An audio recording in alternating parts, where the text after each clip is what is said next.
నాపై ఎంత గొప్ప ప్రేమయ్యా యేసయ్యా.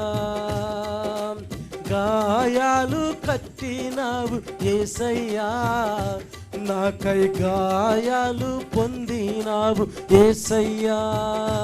గ్లోరీ.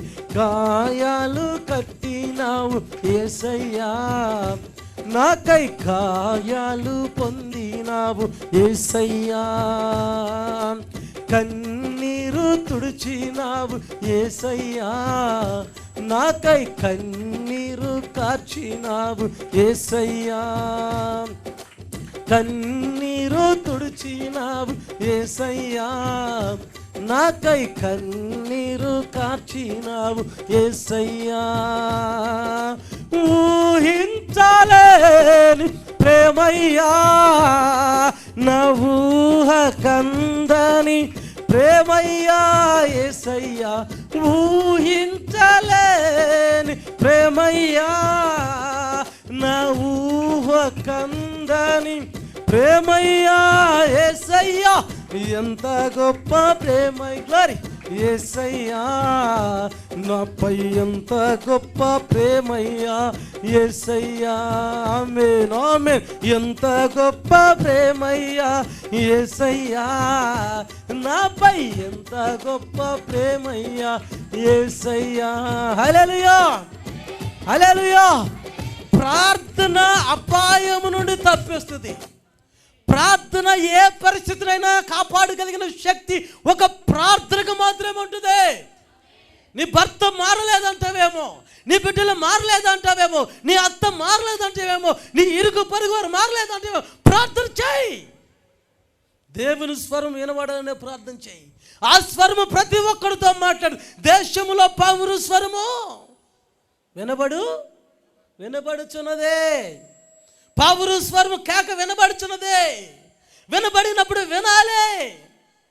బాలుడైన సమూయేలు చక్కగా ఏలీ దగ్గరకు వచ్చి చక్కగా పరిచర్య చేస్తూ ఆయన ఏది చెప్తుంది చక్కగా సేవకుడు చెప్పినట్లుగా ఇదిగో సమూయేలు చేస్తూనే ఉన్నాడు. దేవుని బిడ్డలారా, ఎప్పుడైతే సేవకుడు మాట విన్నాడో, దీపం ఆరక ముందే దేవుని మందసం ఉన్న మందిరంలో పనుకున్నప్పుడు దేవుని యొక్క స్వరం వినబడుచున్నది సమూయేలుకి. హల్లెలూయా.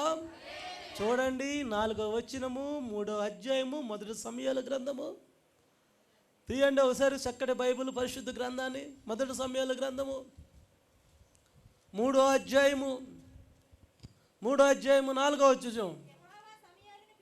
యెహోవా సమూయేలును పిలిచెను, అతడు చూడండి బాలుడైన సమూయేలు చిత్తమండి నేను ఉన్నానెను. ఏలీ దగ్గరికి పోయి నీవు నన్ను పిలిచితవా అని అడిగాను. అతడు నేను పిలవలేదు, పోయి పండుకోమనెను. అతడు పోయి పండుకొనగా యెహోవా మరలా సమూయేలును పిలువగా సమూయేలు లేచి ఏలీ వద్దకు పోయి చిత్తము నీవు నన్ను పిలిచితివనగా వచ్చితినే నేను. అయితే అతడు నా కుమారుడా, నేను నిన్ను పిలవలేదు, పోయి పండుకోమని చెప్పెను. అప్పటికి సమూయేలు యెహోవాను ఎరుగుకుండెను. యెహోవా వాక్కు అతడికి ఇంకా ప్రత్యక్షము కాలేదు. యెహోవా 3వ మారు సమూయేలును పిలవగా అతడు లేచి ఏలీ దగ్గరికి పోయి చిత్తము నీవు నన్ను పిలిచితివి, ఇదిగో వచ్చితిన నేను. ఏలీ యెహోవా పిలిచినని గ్రహించి నీవు పోయి పండుకొనుము. ఎవరైనా నిన్ను పిలిచిన ఎడలా యెహోవా నీ దాసుడు ఆలకిస్తున్నాడని ఆజ్ఞ ఇమ్మని సమూయేలు తనగా సమూయేలు పోయి ఆ స్థలమందు పండుకొని తరువాత యెహోవా ప్రత్యక్షమై నిలిచాడు. చప్పట్లు కూడా దేవుని నామాన్ని మహిమపరచాలి. హల్లెలూయా హల్లెలూయా. ఎప్పుడైతే నీ బిడ్డలను దేవుని సేవకులకు అప్పచెబుతారో, దేవుని మందిరానికి అప్పచెబుతారో, దేవుని సన్నిధిలో ఉంటారో, దేవునికి మీ బిడ్డల్ని అప్పచెబుతారో, అప్పుడు ఖచ్చితంగా దేవుడు నీ బిడ్డలతో మాట్లాడతాడు. దేవుడు మాట్లాడే దేవుడు అయి ఉన్నాడు. ఒకరోజు నేను కువైట్ దేశంలో అండి నేను ఉన్నప్పుడు అండి మా ఫ్రెండ్ కూడా యాక్సిడెంట్ అయితే నేను వాడిని చూడటానికి వెళ్తే అక్కడ ఏంటంటే రూమ్ అన్ని తెరలు కట్టి ఉంటాయి. డాక్టర్ చెక్ చేసుకున్నాను చేపు కటింగ్ చేస్తుంటే వెళ్ళిపోయిన తర్వాత అందరూ మొక్కలు అందరూ చూసుకోవచ్చు, ఎవడు టీవీలో అటు చూసుకోవచ్చు, ఎవరిదంతా లగ్జరీ హాస్పిటల్స్ అనమాట అయ్యి. ఒకడు ఒమాన్ దేశం వాడు కువైట్ చూడటానికి వచ్చి కారు యాక్సిడెంట్ అయ్యి మా ఫ్రెండ్ బెర్త్ పక్కన వాడు కూడా ఉన్నాడు. వాడు అన్నాడు, వాడు హిందీ సినిమా చూస్తున్నాడు. హిందీ సినిమాలో ఏంటంటే హీరోకి బాగా గాయాలైపోయి కొన ఊపిరితో ఉంటాడు. హీరోయిన్ ఆ విగ్రహం చుట్టూ తిరిగి బచావ్ బచావ్ బచావ్ అని ఏదో పాట పాడుతూ ఉంటుంది, గంటలు మోగుతూ ఉంటాయి. వాడు అన్నాడు, అది చూస్తూ నన్ను అన్నాడు తాలి అన్నాడు. తాలి అంటే అరబిక్లో రా అని అర్థం. ఏంటన్నా అంటే అదే మీను అన్నాడు. ఆ దేవత ఎవరు అని అన్నాడు. నేను ఆలోచన చేస్తున్నా, ఆ మహంకాళియా లేకపోతే ఎవరో ఏం చెప్పాలి, ఏం పేరు చెప్పాలని అంకెల్ అలా చూస్తుంటే వాడు అన్నాడు నెఫ్షే అల్లా అన్నాడు. అంటే దేవుడితో సమానం దేవుడా అన్నాడు. నేను వీడితో మనకేం తలనొప్పి ఎందుకులే, ఎస్ అన్నా నేను. యా అవునన్నా. అంటే ఇంత ముక్ మాఫీ, ఇంత హరామి, ఇంత కెల్బ్ అన్నాడు. నీకు బుద్ధి లేదురా, నువ్వు పశువువా, నువ్వు కుక్కవా, నువ్వు గాడిదవా, అసలు నువ్వు మనిషి కాదని అడిగాను. నేనన్నా ఇంత మాయరాఫ్, ఇంత ముక్ మాఫీ, ఇంతే ముక్కు నాకు మూఫీ, నాకు బుద్ధి ఉందిరా, నాకు జ్ఞానం ఉంది, నువ్వెందుకురా నన్ను అలా తిడుతున్నావు, నువ్వే పశువి, నువ్వే గాడిదివి, నువ్వే కుక్కవని నేను అన్నాను. అంటే నో నో నో నో ఇంత సవి ఇంత గుల్ అల్లా అన్నాడు. అంటే నువ్వు చేసి నువ్వు దేవుడు అని చెబుతావా అన్నాడు. నేను మాయరఫ్ అన్నాను. నాకు తెలియదురా, నేను చేయలేదన్నా. నువ్వంటే నువ్వు కాదు, ఒక ఇండియనే కదా దీన్ని తయారు చేసింది. ఒక కొండ దగ్గరికి వెళ్ళి బాంబులు పేల్చి రాళ్ళు తీసుకొని కొన్ని బేబీ షిప్స్ అని, కొన్ని 40 mm మెట్లని, కొన్ని 100 mm మెట్లని, కొన్ని రోడ్లు వేసి, కొన్ని రకరకాలుగా ఆ రాయిలను వాడి మిగిలిన ముక్క ఏదో తీసుకొని ఒక వ్యక్తి వచ్చి శుద్ధి శానం తీసుకొని ఏదో రూపం కొట్టి చెక్కి దానికి రంగులేస్తే అది దేవత అని చెప్పి నువ్వు మొక్కుతున్నావు కదా, మనిషి చేసిన దాన్ని నువ్వు మొక్కేవాడు, నీకు బుద్ధి ఉందా లేదని నన్ను అడిగాడు. నాకు ఆశ్చర్యం అనిపించింది. నేను ఆలోచన చేసి నిజమే కదా, బొమ్మ ఎవరైనా తయారు చేశారంటే మనిషే కదా. మనిషి తయారు చేసి మనిషి దేవుడు ఎట్టంటాడు? ఏమండి, మనుషుల్ని దేవుడు చేస్తాడా, దేవుడు మనుషుల్ని చేశాడా? దేవుడే మనుషులను, మరి అంత దేవుడే మనుషులు చేసినంత గొప్ప దేవుడైతే తిరిగి మానవుడు నీటి మీద బుడగ వంటి వాడు, రెప్పపాటులో ఈ లోకాన్ని విడిచిపెట్టేవాడు, ఆఫ్టర్ ఆల్ ఆయుష్కాలం క్షణం మాత్రం ముగించుకునేవాడు దేవుడిని ఎట్లా తయారు చేస్తాడండి? వాడు దేవుడిని ఎట్లా తయారు చేస్తాడు? దేవుడిని తయారు చేసేంత ధైర్యము, దేవుడిని తయారు చేసేంత శక్తి, దేవుడి రూపాన్ని చెక్కగలిగిన వాడు ఈ మానవుడి లోకంలో ఎవడైనా ఉన్నాడా? వాడు పట్టకూటి కోసం, కోటి విద్యలు కూటి కొరకు అంటారు కదా, కోటి విద్యలు కూటి కొరకే. విగ్రహాలన్నీ కూడా వాళ్ళ నిగ్రహం కోసమే తప్ప అది పరలోక రాజ్యాన్ని తీసుకెళ్ళదన్నది వాళ్ళకి కూడా తెలుసు. హల్లెలూయా, హల్లెలూయా. దేవుని బిడ్డలారా, మనం ఆలోచన చేయాలి. ఏం జరుగుతుంది అక్కడ? హల్లెలూయా, హల్లెలూయా. ఎప్పుడైతే దేవుని యొక్క స్వరము, దేవుని మందసము దగ్గర ఉన్న సమయాలు విన్నాడో, చిత్తం ప్రభువా ఏమంటున్నాడు? చిత్తం ప్రభువా, నేను రెడీగా ఉన్నాను, ఆలకిస్తున్నాను, నీ దాసుడిగా నేను సిద్ధముగా ఉన్నాను. దేశంలో పావురు స్వరము చెప్పరే వినబడు చున్నది. ఈ దేశంలో పావురు స్వరం వినబడుచున్నది. సమయాలతో వినబడింది. సమయాలు సిద్ధం అన్నాడు. బాలుడిగా ఉన్నప్పుడే అప్పటి వరకు దేవుని యొక్క ప్రత్యక్ష కానీ, దేవుని యొక్క స్వరము కానీ సమయంలో ఎన్నడూ వినలేదండి. దేవుని మందసము దగ్గర వదిలిపెట్టిన ఆ సమయాలను ఎలాగ చేశారంటే, ఒక ప్రవక్తగాను, రాజులను దీవించేవాడుగా, రాజులను అభిషేకించేవాడుగా, యాజకులను తయారు చేసేవాడుగా, దీర్ఘదర్శకుడిగా, ప్రవచనాలు చెప్పేవాడుగా, అందరూ వచ్చి ఆయన ఎదుటి సాగిలి పడేటట్టుగా చేశాడు దేవుడు. హల్లెలూయా. నీ బిడ్డలను దేవుని మందసము దగ్గర వదిలిపెడితే దేవుడు మీ బిడ్డలతో మాట్లాడతాడు. ఆమేన్ అనరే, ఆమేన్, ఆమేన్. దేవుని బిడ్డలారా, మా అమ్మ ఏడ్చండి. చూడండి, మరణ పరిస్థితుల్లో ఇంకంతే ఉన్నాను. ఒకరోజు గద్రన్నతో మీటింగ్ పెడదామని పొన్నూరు పిలిపించామండి. పొన్నూరు పిలిపిస్తానికి మీటింగ్ పర్మిషన్ కోసం వెళ్ళాను నేను. మీటింగ్ పర్మిషన్ కోసం వెళ్తే డిఎస్పీ అన్నాడు బాపట్ల వెళ్ళాం. బాపట్ల వెళ్తే బాబు ఈ గద్రన్న మీటింగ్ చూసి అయ్యో నువ్వు భలేవాళ్ళలాగా ఉన్నావే, మేము ఈ మీటింగ్కి ఎస్పీ గారి దగ్గరికి వెళ్ళండి అన్నాడు. ఆ రోజు ఉన్న పరిస్థితులు ఏంటంటే ఇన్ఫార్ అనే పేరుతో చంపేటకు సిద్ధంగా ఉన్నారు. అప్పటికే నా కోసం ఒక ఎస్ఐని అపాయింట్మెంట్ చేసి వాడు నేను ఎంటెళ్తే అటు అడుక్కునేవాళ్ళలాగా పిచ్చోళ్ళలాగా లేకపోతే కొన్నిసార్లు తెలివి తక్కువ వాళ్ళలాగా వచ్చి నన్ను వెంబడిస్తూ నా ఫోటోలు తీసుకుంటూ ఉండేవాడు. వాడు నేను అనుకున్నాను ఈడెవడోలే అనుకుని. కొన్నిసార్లు డౌట్ వచ్చేది, ఓహో ఈడు ఇంటెలిజెన్సీ వాడు మనల్ని ఎంటబడుతున్నాడు, మన కదలికలను గమనిస్తున్నాడు అని చెప్పి మేము కొన్నిసార్లు సీక్రెట్గా కొన్నిసార్లు నోరు మూసుకొని వాడిని గమనిస్తా వాడిని మేము అబ్జర్వేషన్ చేస్తూ ఉండేవాళ్ళం. సరే ఎస్పీ గారి దగ్గరికి వెళ్ళాం పర్మిషన్ కోసం. నాకెందుకో డౌట్ వచ్చి ఒక 15-20 మంది ప్రస్తుతాలు తీసుకొని బాబు ఒక అర్ధ గంటలో నేను ఇక్కడికి వస్తా, బయటికి రాకపోతే మీరు నన్ను రండిరా ఎస్పీ గారు రూమ్లో ఉంటాయని చెప్పేసి అని నేను ఆ గోడ దగ్గర వాళ్ళని పెట్టి లోనికి వెళ్ళాను. లోనికి వెళ్తే ఎస్పీ గారు అన్నాడు ఎందుకు వచ్చావు అన్నాడు. మీటింగ్ పర్మిషన్ కావాలని అన్న. ఏ ఊరి మీద అన్నాడు. బాపట్ల అన్న. బాపట్ల అయితే పొన్నూరు అన్న. పొన్నూరు అంటే బాపట్ల వెళ్ళి డిఎస్పీ ఇస్తాడు, నా దగ్గరికి ఎందుకు వచ్చావు అన్నాడు. నేను బాపట్ల వెళ్ళానండి, డిఎస్పీ గారిని అడిగాను, ఆయన మీ దగ్గరికి వెళ్ళి మీ దగ్గర తీసుకోమన్నాడండి అన్నాడు. నా దగ్గరికి వెళ్ళి తీసుకోమన్నాడు. ఏది ఆ మీటింగ్ పాంప్లెట్ ఏది అన్నాడు. ఆ మీటింగ్ పాంప్లెట్లో ముఖ్య అతిథి ప్రజా యుద్ధం ఒక గద్దరు అని ఉంది. ఎరా గద్దరును పిలిపిస్తావంటరా నువ్వు అని చెప్పి పాయింట్ బ్లాకులో గణదీసి ఇక్కడ పెట్టి ఇష్టం వచ్చినట్టు బూతులు తిడుతూ పెద్దగా తిడుతున్నాడండి వాడు. ఆయన పెద్దగా తిడుతుంటే నేను అనుకున్నాను అయిపోయినరా బాబు అనుకున్నా. ఈ తిట్టులకి విని పోలీసు వాళ్ళు ఆ గ్రౌండ్లో ఉన్న దాదాపు 25 మంది పోలీసు వాళ్ళు AK-47 గన్నులు తీసుకొచ్చి నా చుట్టూ రౌండప్ చేసి ఇటు పెట్టి కూర్చొని ఒక్కసారి కనుక ఎస్పీ గారు ఫైర్ అంటే నా శరీరం బియ్యం జల్లించుకుని జల్లిడైపోయి తునకలు అయిపోయింది, తోటాలకు బలైపోయాడు అనమాట. రౌండ్ పెట్టేశారు. నేను ఇటు చూడంగానే అందరూ తుపాకులు పెట్టుకొని కొన్ని వందల ప్రాణాలు అవలేలకు తీయగలను మారినది AK-47 గన్లో. అవి పెట్టుకొని నాకు కాసుకొని కూర్చున్నారు. నేను చూడండి అయిపోయాను అనుకున్నా. ఇక నా పని ముగింపే అనుకొని కళ్ళు మూసుకొని సార్ ఒక మాట చెప్పొచ్చా అన్న. ఏంటో చెప్పు అన్నాడు. సార్ మరణం నా ముందుందో నాకు తెలుసు, నేను ఏదైతే కోరుకున్నానో అదే నా ముందుందో సార్ అన్న. ఏం కోరుకున్నావు నువ్వు అన్నాడు. నేను వీర మరణం పొందాలనుకున్నానండి, విప్లవ మరణం పొందాలనుకున్నానండి, చచ్చేదేదో వేరులాగా చద్దాం అనుకున్నానండి.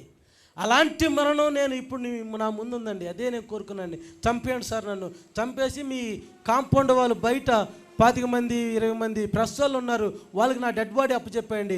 వారు నా డెడ్ బాడీ తీసుకెళ్తే లాల్సరామ్ రాజన్న, కామ్రేడ్ రాజన్న అని చెప్పి ప్రతి ఊర్లో నా పేరు మోత మోగిపోయింది, నా ప్రతి ఊర్లో అక్కడక్కడ నా విగ్రహాలు పెడతారండి, అదే నేను కోరుకున్నాను, అదే నా ముందుంది, చంపేయండి సార్ అని కళ్ళు మూసుకునేక వాడిని కానిస్టేబుల్ పంపించి అరే ఆ పహరీ గోడ దగ్గర వాళ్ళు ఉన్నారని చూసిరా అన్నాడు.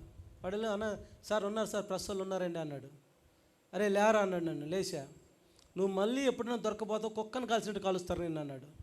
నేను పోలీసు వాళ్ళందరూ చూసి ఉరిగురం చూస్తున్నాను. నేను కూడా చెప్పాను నా చేతికి దొరకపోతారా, తగిన మూల్యం మీరు చెల్లించుకోబోతారా అని. దేవుని బిడ్డలారా, మరణపాయ స్థితిలో ఎన్నిసార్లు అంటే లెక్కలేనన్ని సార్లు ప్రతి క్షణము మరణం నన్ను వెంటాడింది. ప్రతి క్షణము వాస్తవంగా చెప్పాలంటే ఈ రోజు వరకు నేను బ్రతుకుతానని కానీ, బ్రతికి మీ ముందు దేవుని సాక్షిగా నిలబడతానని కానీ నాకు లేదు చరిత్రలో. దేవుని కృపే నా మీద లేకపోతే, నా తల్లి కన్నీటి ప్రార్థన నన్ను వెంటాడిపోతే, నా అక్కల ప్రార్థన నాకు లేకపోతే ఈరోజు మా ఊరు శ్మశానంలో మల్లెల రాజు మృతి పొందినని ఒక సమాధి రాయి మీద చెక్కబడి నా పేరు కేవలం నా తల్లి నా అక్కల ప్రార్థన ద్వారా రక్షించుకొని మీ ముందు ఒక సాక్షిగా ఉంచాడు. ఆమె హల్లెలూయా, హల్లెలూయా. దేవుని స్వరము వినాలి. బాలుడైన సమయాలు మందసం దగ్గర ఉన్నప్పుడు దేవుని స్వరము ఎలా విన్నాడో ఆ రోజు విన్న దేవుడు, ఆ రోజు మాట్లాడిన దేవుడు ఈ రోజు మీతో మీ బిడ్డలతో మాట్లాడును గాక. ఆమేన్. ఎప్పుడైతే దేవుని సేవకులకు మీ బిడ్డలు అప్పచెప్తారో, దేవుని సేవకులకు అప్పచెప్పినప్పుడు చెడిపోయిన వాడు చరిత్రలో లేడు. హల్లెలూయా, హల్లెలూయా. నేను చాలామంది ఒక 2-3 సేవకులు అండి, నేను కువైట్ దేశంలో ఉన్నప్పుడు వాళ్ళకి పరిచయం చేసి కాళ్ళు ఎత్తేవాడిని, చేతులు ఎత్తేవాడిని, తలకు నూనె పెట్టేవాడిని. వాళ్ళు సువార్త బోధించి వస్తే నేను కొన్నిసార్లు వాళ్ళకి పరిచయం చేస్తుంటే నా మనసు నన్ను గద్దిస్తుండే.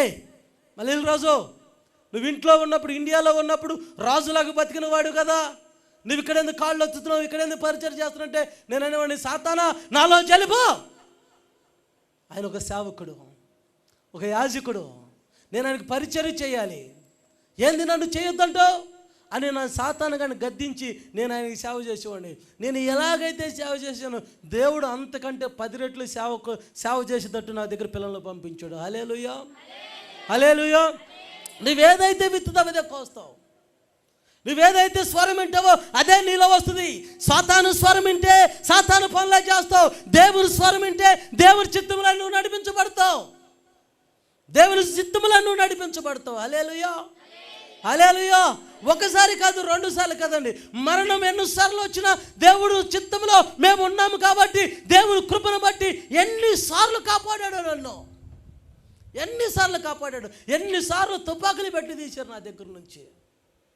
ఒకప్పుడు నేను చూసి పోలీసు వాళ్ళని చూసి ఆ సందుల్లో ఆ గొందుల్లో అటు అటు అటు అటు అటు అటు అటు బయట పారిపోయి తిరిగి దాక్కునేవాడిని.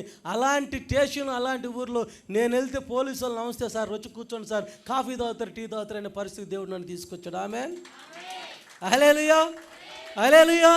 దేవుని చిత్తంలో ఉన్నవాడు, దేవుని కృపను పొందుకున్నవాడు.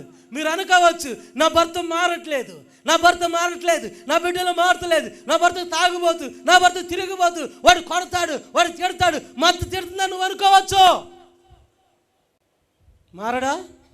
మల్లెల రాజును మార్చినోడు నీ భర్త మారడా?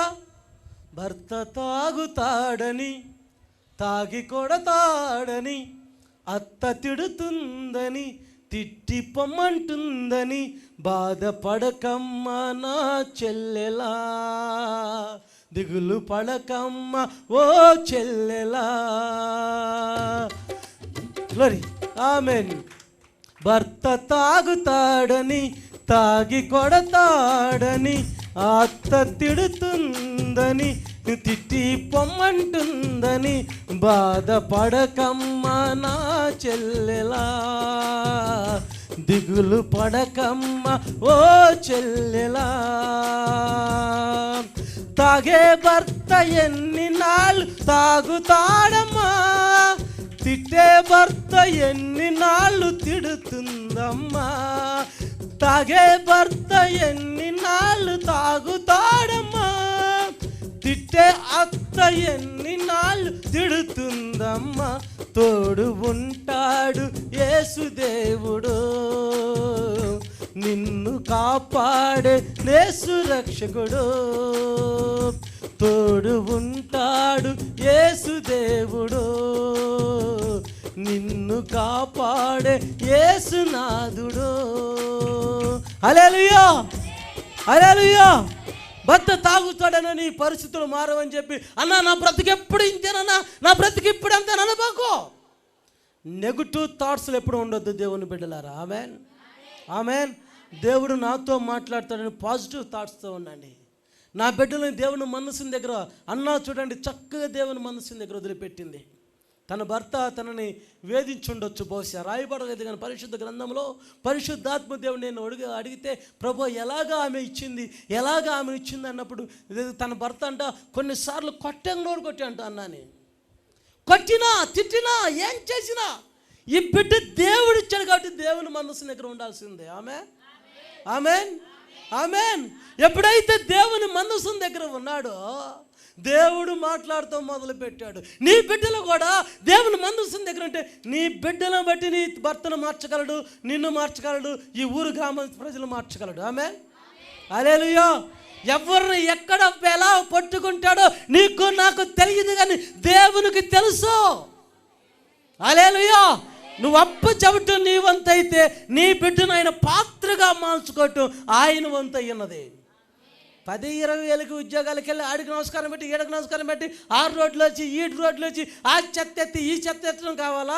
రాజుల కొరకు ప్రార్థించి కలెక్టర్ అయినా సీఎం అయినా పిఎం వచ్చి తల దించుకొని మోకరించి అయ్యా మాకు ప్రార్థించండి, మా కోసం దర్శనం చెప్పండి, మా కోసం ప్రవచించండి అడగటం మేలా? ఏది మేలు? ఏది మేలు? ప్రవక్తగా అవటం మేలా? పాచి పని చేసుకుంటూ ఉండటం మేలా? ప్రవక్తగా అవ్వాలంటే ఈ రోడ్డు మీద వదిలేస్తే అవుతాడా? ఇంటి దగ్గర వదిలేస్తే అవుతాడా? ఎక్కడ వదలాలి? దేవుని మందిరంలో మీ సేవకుడి దగ్గర వదిలిపెట్టాలి, వదిలిపెట్టాలి. మీ సేవకుడు చూసుకుంటాడు, మీ సేవకుడు పోషిస్తాడు. మీ సేవకుడు దేవుని సన్నిధిలో ఒక కత్తిగా, ఒక ఖడ్గముగా, ఒక సేవకుడిగా, ఒక ప్రవచించేవాడిగా, ఒక దర్శనాలు చూసేవాడిగా మీ సేవకుడు ఆ బిడ్డలను తయారు చేస్తాడు. ఆమేన్, ఆమేన్. బిడ్డల కన్న వాళ్ళు దేవుని బిడ్డలారా, నేను ఒక బుక్ రాస్తున్నా, ఎవరితో నీ నడకని. ఎవరితో నీ నడకని దాని ఉద్దేశం ఏంటంటే దావీదు మిద్ది మీద నడక, దావీదు మిద్ది మీద, ఐగుప్తు దేశంలో యోసేపు నడక, యెరూషలేములో యేసుక్రీస్తు ప్రభుల వారి నడక, నా జీవితంలో నేను ఎట్లా నడిచాను ఆ నడక. ఈ కొన్ని నడకలన్నీ తీసుకొని నడుకున్న ప్రత్యేకత ఏంటంటే, చిన్న రాయి దెబ్బ, ఎదురు దెబ్బ తగిలితే మీ బిడ్డకి మీరు ఊరుకోరే. ఎప్పుడైనా మీ బిడ్డలకి రాయి తగిలితే ఊరుకుంటారా? రాయిని కొట్టరు. నేను మా అబ్బాయికి ఎదురు దెబ్బ తగిలిందని మరలా వచ్చేటప్పుడు మళ్ళీ ఇదే రాయి గుచ్చుకుంటుందని సుత్తి తీసుకెళ్ళి ఆ రాయిని పగలు కొట్టేసానండి. మా అబ్బాయికి ఆ రాయి మళ్ళీ ఆ రోడ్లో తగలకూడదని ఏం చేశాను, పగలు కొట్టేసాను. చిన్న రాయి తగిలితేనే ఓర్చుకోలేను మనము. అగ్ని ఆరదు, పురుగు చావదు. ఒకవేళ వాడు మారు మనసు లేక అగ్నిగుండంలోకి వెళ్తే అక్కడ అమ్మా నేను తట్టుకోలేకపోతున్నాను, అయ్యో నేను తట్టుకోలేకపోతున్నాను, నాకు ఎందుకు యేసుక్రీస్తు మార్గంలో నడిపించలేదు అని కేకలు పెడితే ఆ కేకలు మీ గుండెకు తాకితే తట్టుకునే శక్తి మీకు ఉంటుందా? తట్టుకోగలరా? తట్టుకుంటారా? ఆ కేకలు వినబడక ముందే పరదేశాన్ని పడిన తోటకు నడిపించాలంటే దేవుని సన్నిధిలో, దేవుని పులిపీఠం దగ్గర దేవుని సేవకులకి నీ బిడ్డలను అప్పగించు. ఆమేన్, ఆమేన్. వాడు ప్రయోజకుడు అవుతాడు, వాడు ప్రవక్త అవుతాడు, వాడు దర్శనాలు చూసేవాడికి అవుతాడు, వాడు అనేకులు దీవించేవాడికి అవుతాడు. హల్లెలూయా, హల్లెలూయా. ప్రార్థన చేసి చేసి చేసి చేసి మమ్మ నేనండి జనాలను ఎలాగ చంపాలో స్లో పాయింట్ చంపాలనుకున్నా. ఒక మెడిసిన్ తయారు చేసి ఎలాగంటే నల్ల త్రాసు విషం తీసుకునేవాడిని. నల్ల త్రాసు విషం తీసుకొని ఒక సెంటు బాటిల్లో కొన్ని కెమికల్స్ కూడా దానిలో కలిపి జోవర్ మ్యాక్స్ అని ఒక సెంటు తీసుకున్నాను, అమెరికా నుంచి వచ్చేది. అది దానిలో ఒక మోతాదులో కలిపినప్పుడు ఇంకు ఫిల్టర్లు ఉండే, ఇంకు తీసి పాలి పెన్నులు పోతారు కదా, ఒక ఫిల్టర్ ఉండేది. ఆ ఫిల్టర్లో చిన్న త్రాసు పాము విషం, నల్ల త్రాసు పాము విషయం తెప్పించేవాడిని. కొన్ని పాళ్ళు కలిపి దానిలో ఆ సెంటు బాటిల్ ఎట్లా కొట్టి, నేను ఎవరినైతే డబ్బులు తీసుకొని టార్గెట్ చేస్తానో కొంతమంది యూత్ని మార్కెటింగ్ చేసి పిల్లల్ని ఎన్నుకొని, ఒరే నాయన ఇది ఫస్ట్ ఈ 2-3 రకాల సెంట్లు వాడి మీద ప్రయోగించండి, 4వసారి ఈ సెంటు కూడా ప్రయోగించండి అని చెప్పేసి అని ఆ సెంటు ఇక్కడ కొట్టించేవాడిని, చేతులకి ఈ మెడ దగ్గర ఇక్కడ కొట్టించేవాడిని. అదేం చేసేదంటే ఒక వారం రోజులకు 10 రోజులకి ఈ చెమట పట్టే రంధ్రాల్లో గుండా వెళ్ళిపోయి మనుషులు తిరుగుతుండగానే సడన్గా కుప్పకూలి చనిపోతాడు. రక్త కణాలు చంపిద్ది అనమాట. అది శరీరంలో ఉన్న రక్త కణాలని చంపిద్ది. అలాంటి మెడిసిన్ తయారు చేసి డబ్బు కోసం బ్రతకాలని నాకున్న ఆలోచన ఏంటంటే, నేను బ్రతకలేకపోతే ఎదుటోడిని చంపైనా బ్రతకగలను. ఒకవేళ ఇక అప్పుడు కూడా బతకపోతే నేను అందవంతంగా చచ్చిపోగలను. 3 ఉండేవి. బ్రతకగలను, ఎదుటోడిని చంపైనా వాడు రక్తం మీద వచ్చే డబ్బులతో నేను బ్రతకగలను, లేదంటే చచ్చిపోతాం. ఈ 3 నిర్ణయాలు పెట్టుకున్నా అండి.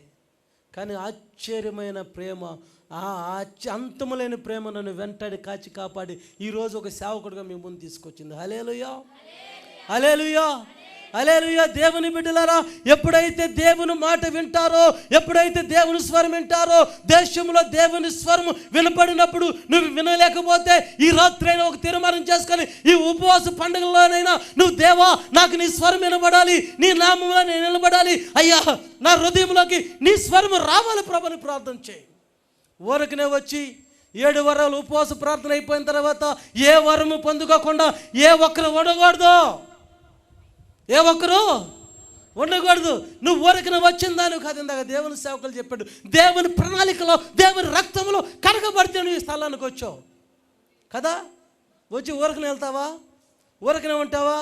ఎన్ని సంవత్సరాలైనా బాప్తిజం తీసుకొని, ఎన్ని సంవత్సరాలైనా బైబిల్ పట్టుకొని, ఎన్ని సంవత్సరాలైనా ప్రార్థన చేసి, ఎన్ని సంవత్సరాలైనా కన్నీరు కార్చి దేవుని స్వరము వినబడకపోతే, దేవుని స్వరము నీ హృదయంలోకి లేకపోతే అదంతా జీరో బతుకు మనకు వద్దు. ఈ రాత్రి ఈ ఉపవాస పండుగలు అయిపోయేలోపు నువ్వు ఒక తీర్మానం, దేవుడు నాతో మాట్లాడాడు, ఆయన స్వరము నేను విన్నానని ఒక ఖచ్చితమైన నిశ్చయముగా నువ్వు రావాలి. ఆమేన్, ఆమేన్. నేను చాలామంది సేవకులను చూశానండి. చక్కగా తన సంఘాన్ని నడిపించుకునే సేవకులు అరుదుగా ఉన్నారు. అరుదుగా గుణవతైన భార్య దొరుకుట అరుదు అన్నాడు అనలేదా? అది మృత్యువు కంటే. భార్య అంటే ఎవరు? స్త్రీ అనా? గుణవతైన భార్యలు ఉన్నారా ఈ లోకంలో? ఉన్నారా? నేను అంటాను, భార్య అంటే స్త్రీ కాదు, సంఘం అని. ఆమె గుణవతైన సంఘంలో మీరున్నారు. గుణవతైన సంఘంలో ఉన్నారా లేరా? చెప్పరే? ముగ్గురులాగా ఉంటారు. మాటలు ఉన్నప్పుడు మాట్లాడాలి. మాటలు రానోడికి తెలిసింది మాటల విలువ, అవునా కదా? నాకు స్వరము ఉన్నంత వరకు పాడలేదు నీ పాటను, నాకు స్వరము ఉన్నంత వరకు పాడలేదు నీ పాటను, స్వరమంతా పోయాక స్వరమంతా పోయాక పాడాలని ఉంది నీ పాటను, పాడాలని ఉంది నీ పాటను వినిపించుచున్నది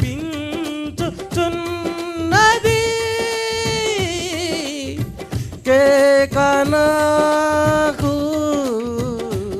ఒక కేకనాకు ఒక కేకనాకు హృదయారణ్యములోనే కృంగిన సమయములో ఆమేన్ గ్లోరీ yes హృదయారణ్యములోనే కొట్టి చెప్పలా కృంగిన సమయములో వినిపించుచున్నది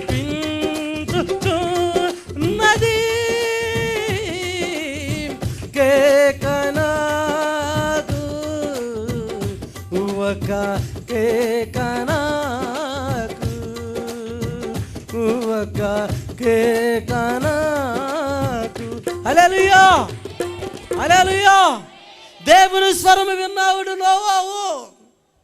ఎండ వేళలో అందరూ అంటారు, ఏయ్ నోవాహు నీకు బుద్ధి లేదా, నీకు మైండ్ లేదా, నువ్వేంటి ముసలివాడైపోయావు, దేవుడు మాట్లాడాడు, దేవుడు చెప్పాడని. అసలు వర్షమే లేదు, మేఘాలు లేదు, ఈ దేశంలో ఎప్పుడు వర్షం కురవలేదు. అయితే ఒక ఓడ కట్టుకుంటున్నావు పో ఓ ఓ ఓ ఈ అని పేరేంది? ఏం పేరు ఆయన పేరు? నోవాహు. చెప్పరా? నేను క్వశ్చన్ లేకపోతే మీరు చెప్పాలి. ఆమె నోవాహు బుద్ధి ఉందా నీకు? అనబాకండి. దేశం అన్నారండి.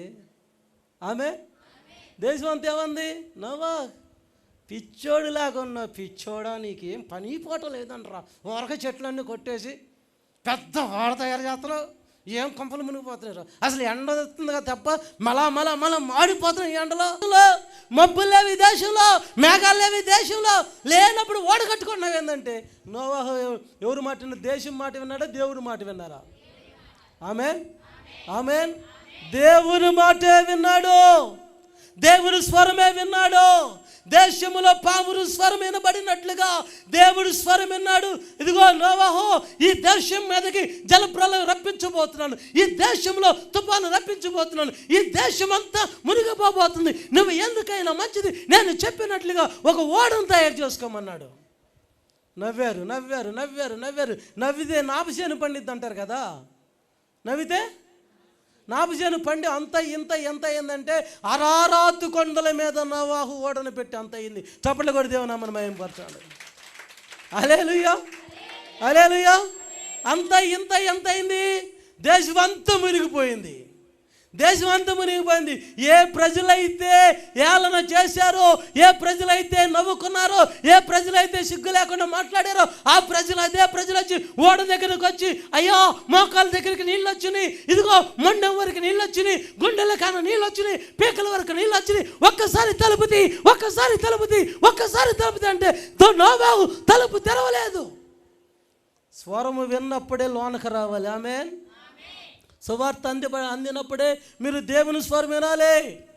2019, 2020, 2021 వరకు సువార్త అందిందా మీకు? చర్చిలు తెరవబడ్డాయా? చర్చిలు తెరవబడ్డాయా? దేవుని వాక్యం కోసం ఎదురు చూడలేదా? చేతుల్లో పెట్టుకొని తల్లిని మనసులో నువ్వు అనుకున్నావు అనుకో, ఏం చెబుతున్నావా నువ్వు అని అనుకున్నావు అనుకో, వెంటనే నా ద్వారా తెలియజేస్తాడు. ఏంటి సహోదరి, నేను ఏం పాస్టర్ని కాదని నువ్వు అనుకుంటున్నావా? నేను బాగానే నాకు తెలియజేస్తాను, లేదా పక్కన వాళ్ళు తెలియజేస్తాను. నీ మనసులో అనుకున్నది అంటే ఇప్పుడు చిన్న పెన్సిల్ ఇంజెక్షన్ ద్వారా, మన మెడిసిన్ ద్వారా ఏం చేస్తున్నా అంటే మెడిసిన్ కూడా అలా తయారు చేసి మన బ్రెయిన్ అంతా కూడా అమెరికాలో ఉన్న ఒక 30 ఏళ్ళోడు క్యాప్చర్ చేస్తాడు. ప్రపంచంలో ఉన్న ప్రతి ఒక్కడి బ్రెయిన్ అక్కడ క్యాప్చర్ అయిపోద్దండి. అక్కడి నుంచి నువ్వు ఒకవేళ కూల్ డ్రింక్ తాగాలి, ఒకవేళ నీకు ఈ ఫోన్ నెంబర్ అచ్చు రాలేదనుకోండి, కలిసి రాలేదనుకోండి, నా నెంబర్